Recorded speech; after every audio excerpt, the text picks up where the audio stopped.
मैं छुट्टी पर घर आ रहा था, तभी अचानक मैंने देखा कि कुछ लोग एक 12-13 साल के बच्चे को मार रहे थे। मैं उनके पास गया और बच्चे को उनसे छुड़ाकर उन लोगों से पीटने का कारण पूछा। तो उन्होंने कहा कि इस बच्चे ने हमारी दुकान से बिस्किट चुरा कर खाए हैं। मैंने दुकानदार को बिस्किट का 2 गुना दाम देकर बच्चे को उनसे अलग लाया। मैंने बच्चे को पूछा कि तुमने चोरी क्यों की?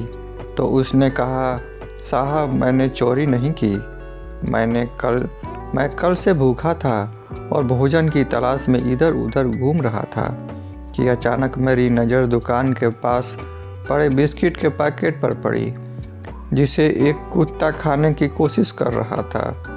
मैं कुत्ते से छीनकर बिस्किट खाने लगा तो इन लोगों ने देखा और मुझे मारने लगे।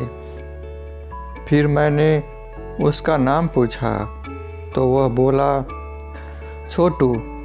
मैंने उसके माता पिता के बारे में पूछा तो पता चला कि वह अनाथ है, वह काम की तलाश में भटक रहा है।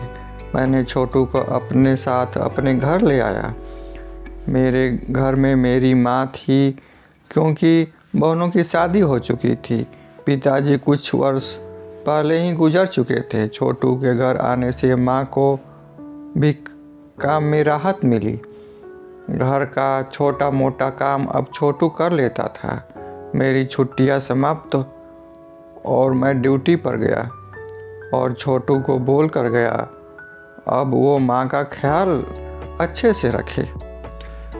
मैं वहाँ से रोज़ माँ और छोटू से बात कर लेता। एक दिन माँ को अचानक दर्द हुआ तो छोटू ने माँ को डॉक्टर को दिखाया और जांच के बाद डॉक्टर ने छोटू से कहा, इनकी दोनों किडनी खराब हो गई है। अब ये तभी जिंदा रह सकती हैं जब इसे कोई अपने किडनी दान करते। छोटू ने बिना कुछ सोचे समझे अपनी किडनी माँ को डोनेट कर दी, पर डोनेट करने से पहले छोटू ने यह कहा कि यदि माँ पूछे तो कह देना कि छोटू अपने गांव लौट गया है। सुबह हुई तो माँ जिंदा थी पर छोटू बहुत दूर जा चुका था। माँ ने डॉक्टर से छोटू के बारे में पूछा तो उन्होंने ऐसा ही कहा जैसे छोटू ने कहा। मैंने रात को कॉल किया तो माँ ने बताया कि कल उसकी बहुत ज़्यादा तबीयत खराब हो गई थी और छोटू ने हॉस्पिटल से उसका ऑपरेशन करवाया है। मैंने पूछा छोटू कहाँ है तो माँ ने कहा वह अपने गाँव लौट गया है। मुझे दाल में कुछ काला नज़र आया और मैंने छुट्टी लेकर गांव चला आया। मैंने हॉस्पिटल जाकर पूछा कि माँ को क्या हुआ था और छोटू कहाँ गया तो डॉक्टर ने कहा आपकी माँ की दोनों किडनी खराब हो गई थी, पर उस बच्चे ने अपनी ज़िंदगी देकर आपकी माँ की जान बचा ली। यह सुन मेरे तो होश उड़ चुके थे। मेरी आंखें खून के आंसू रो रही थी। इतने में एक डॉक्टर ने मुझे छोटू का एक अंतिम खत दिया और जिसमें लिखा था, मुझे पता है माँ के बगैर कैसे जिया जाता है।